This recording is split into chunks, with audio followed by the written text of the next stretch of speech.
We're pleased to be joined now by the Chief of Police in the city of Sylvan Lake, Brian Bassett, joining us once again here on the Oakland County MegaCast. Chief Bassett, thank you for being with us today.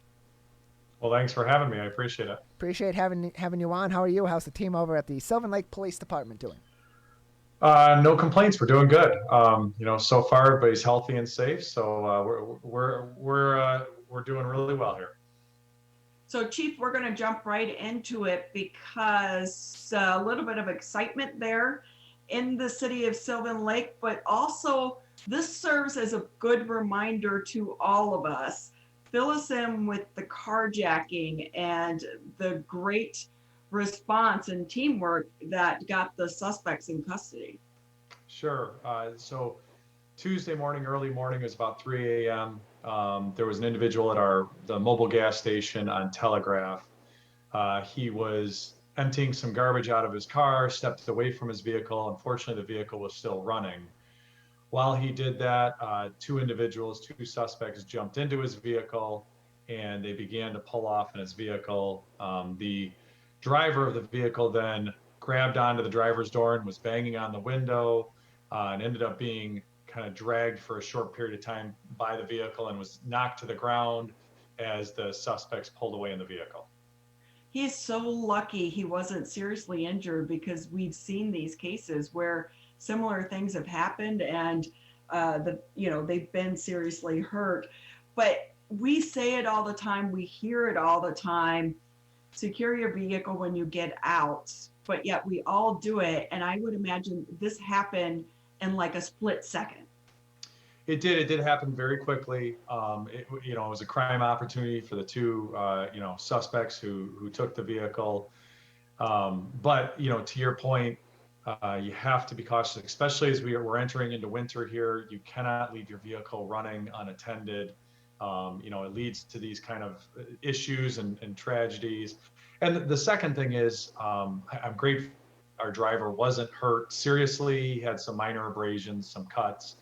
But we can recover property. We can do some things after the fact. But if somebody's hurt, killed, injured, there's nothing I can do to fix that. So, I would encourage people to not try and jump onto a vehicle, not try and do something like that. I just would hate to see someone get hurt seriously. And in this case, that didn't happen, and I'm grateful for that. So fill us in on how you were able to track down the two suspects.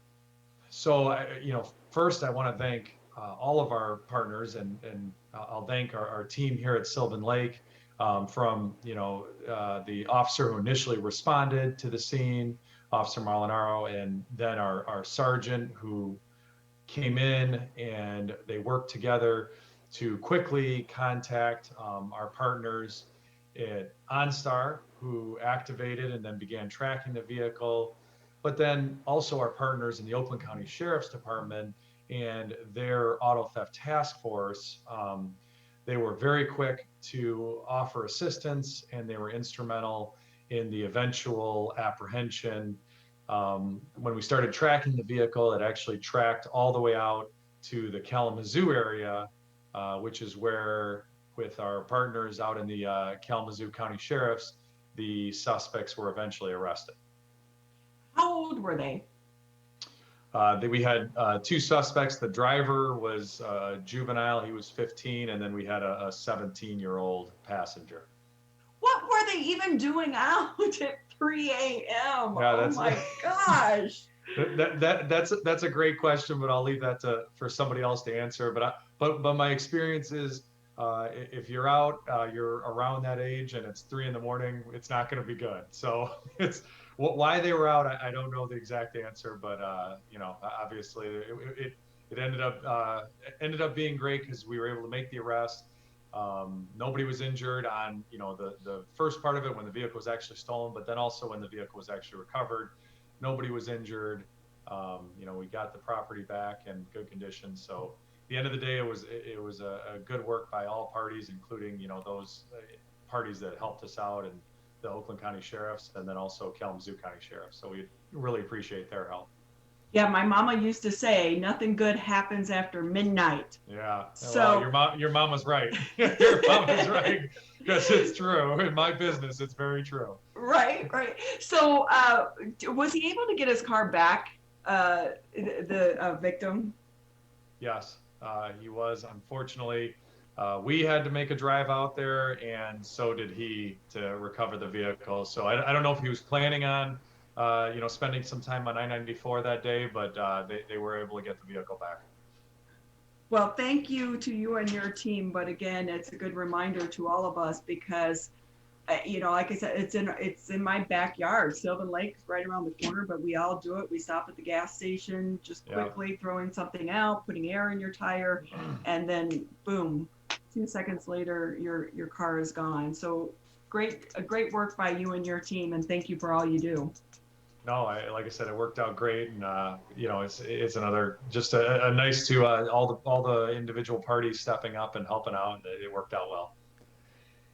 Chief Brian Bassett with us from the Sylvan Lake Police Department, joining us today on the Oakland County MegaCast and talking about other things that happen pretty common, not often, but commonly in our general area. We have we see a lot of incidents of vehicle break-ins and thefts from within vehicles or homes. What are some tips that you and other local police chiefs can provide to, or are providing to local residents about securing their belongings and securing their assets such as their homes and their vehicles each and every day? Yeah, and kind of like you're saying, obviously we all know these things, they're common sense, but it's really just a matter of we're all busy, we all forget. So it's just trying to reminder. We actually sent out, so we have, it's called, the Sylvan Lake News Bite. We did exactly to your point, sent out just those reminders to, make sure to remove valuables from the vehicle so that if you can see it, so can a thief. Make sure, and especially with all of these vehicles starting to go keyless, make sure to remove those keys from the vehicle. So, and again, it's one of these things that when you exit the vehicle very quickly, you may forget, but try and remember, keep them in your pocket, wherever it is, so that those keys aren't in there. Somebody can't get in the vehicle and start the car. So lock that vehicle, remove the keys. And as I mentioned earlier, as we're approaching colder months, you can't leave a vehicle unattended while running. It's not only against the law, but it's just simply unsafe. It is a good reminder, and I will say I'm guilty of that so many days, especially with the key.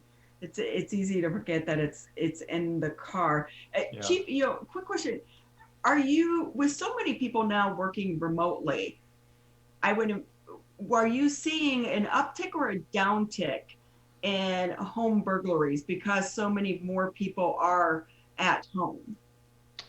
So here in Sylvan Lake, we haven't seen a change. But when you go on a more regional level, you actually have seen a slowdown. And probably to your point, there are more people home.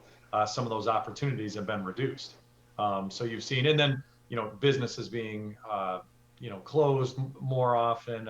Some of the opportunities have been reduced. So you have seen an overall downtick in the metropolitan area.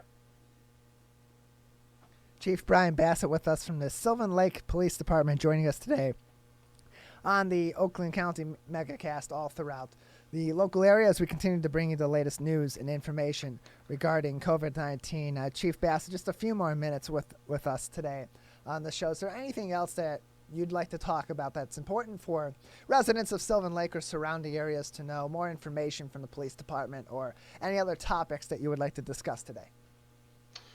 It's more of a general and to our residents here at Sylvan Lake, but also, to the broader community. We're constantly looking at what training our officers are receiving. And we're not, these are things we've been looking at long before some of the current issues that are going on in our country. But within the next 30 days, we're bringing in an individual who's an expert in autism training and making sure that our officers know how to interact with that community. And what I've done as chief is to make sure I'm looking at what runs are we actually taking, what groups are we interacting with, those with mental challenges, those who have substance abuse issues, and how can we best serve our entire community, but also these populations that we're repeatedly dealing with, to make sure that, those outcomes are the best for everyone. So it's something that, I take to heart, and I don't, some of these national statements that are being made, but it's something we've been looking at for a long time, and will continue to adjust how we do things, and be there to serve the community. Well, Chief, Chief, go ahead. or quickly, let me just piggyback and ask a quick question here. Does your department offer ride-alongs for the public and for civilians? Because I think a lot of it is we as civilians don't understand what police officers are faced with each and every day. Yeah, Ronnie. So the answer is twofold. The answer is yes, but so the answer is yes. We have a policy, and we encourage our residents to, because to your point, it's tough to know what it is that a police officer does day to day unless you've had that opportunity. So we really would love for our residents to do it. We encourage them to do it.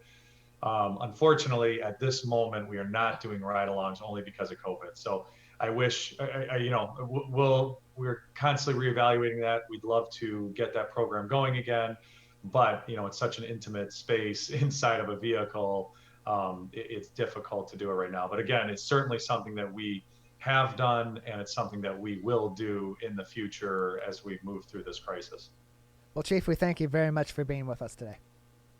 Yeah, no, thank you. Thanks for having me. I appreciate it.